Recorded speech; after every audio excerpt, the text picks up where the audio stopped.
Tuvalu, also known as the Ellis Islands, is an island nation in the southern Pacific Ocean, between Hawaii and Australia. Its total area, which includes reef islands and atolls, is approximately 26 square kilometers, about 10 square miles, making it the fourth smallest country in territory in the world. In 1978, Tuvalu became a member of the Commonwealth of Nations. The people of Tuvalu are of Polynesian descent, having migrated to these islands around 3,000 years ago. Their culture is deeply rooted in community life, closely connected to the sea and nature. Before the influence of Christianity, the Tuvaluans practiced polytheism, worshipping natural deities and ancestors. Today, Christianity has become the main religion. But many traditional customs are still preserved. Tuvalu is a treasure trove of unique artistic traditions, including intricate wood carvings, weaving, and most notably, captivating traditional dances. Music plays an equally significant role in the cultural and spiritual lives of its people, often accompanying festivals and rituals that bind the community together. Citizens of Tuvalu currently enjoy visa-free or visa-on-arrival access to 128 countries, a remarkable advantage that has spurred international tourism to this remote Polynesian paradise. These tourism initiatives are gradually placing Tuvalu on the global map as a burgeoning international travel destination in the region. As of August 19, 2024, Fiji Airways remains the sole airline serving Tuvalu, operating flights between Suva and Funafuti International Airport, the nation's only gateway to the world. In August 2024, Fiji Airways expanded its services to meet the growing demand for travel to and from Tuvalu. Simultaneously, the Tuvaluan government announced plans to upgrade the country's aviation infrastructure, focusing on enhancing runways on outer islands. Once completed, these improvements could pave the way for increased air connectivity, further boosting regional integration. However, while tourism brings economic opportunities, Tuvalu faces an even greater challenge: climate change. This existential threat casts a shadow over the nation's future, as rising sea levels and environmental degradation increasingly endanger its very existence.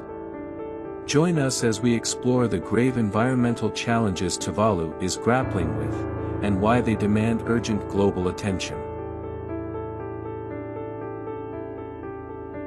Rising sea levels, an existential threat. Tuvalu is a low-lying country, with an average elevation of only about 2 meters above sea level. According to scientific predictions, if sea levels continue to rise at the current rate, some areas of Tuvalu could be completely submerged by 2100. Even before the sea entirely engulfs Tuvalu, saltwater intrusion has contaminated freshwater resources and agricultural land, severely impacting agriculture and daily life. The residents primarily rely on rainwater for their daily water needs.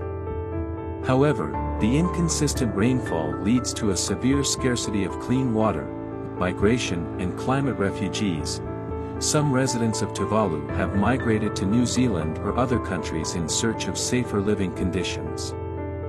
Tuvalu is considering plans for nationwide migration if living conditions become unbearable, but this scenario poses a loss of cultural heritage, history, and national identity.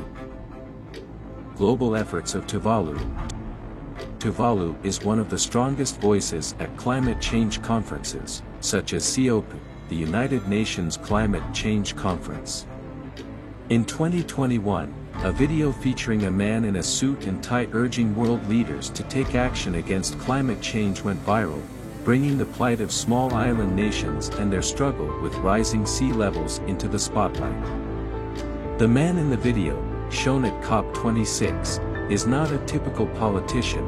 He is Tuvalu's Foreign Minister Simon Kofe, who delivered a powerful message through his presence in the encroaching waters.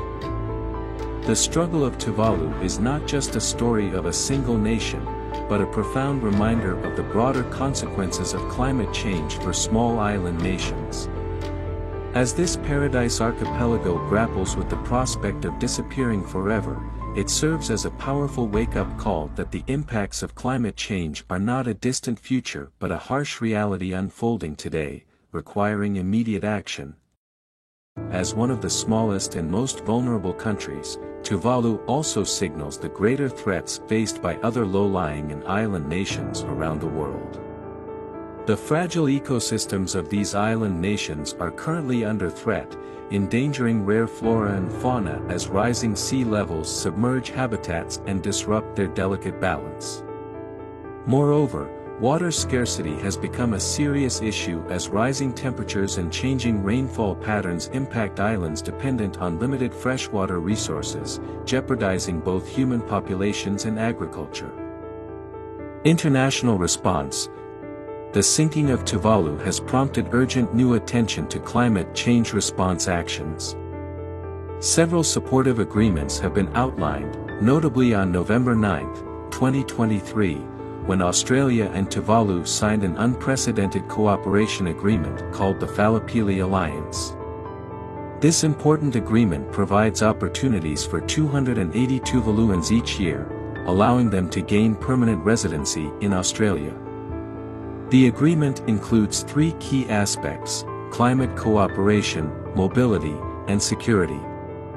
Australia has committed to supporting Tuvalu in adapting to the impacts of climate change, contributing $11 million Australian dollars, $7.2 million US dollars, to the Tuvalu Coastal Adaptation Project. Regarding mobility, this agreement outlines a specific pathway for Tuvaluans to live, study, and work permanently in Australia, while the security aspect will include support for natural disaster recovery. The sinking of Tuvalu serves as a clarion call regarding the threats faced by small island nations worldwide. It urges us to reassess our priorities, engage in sustainable practices, and collectively take responsibility for the prosperity of our planet. The fight against climate change is not just a struggle for Tuvalu, it is a struggle for the survival of many nations and indeed for the future of our next generations.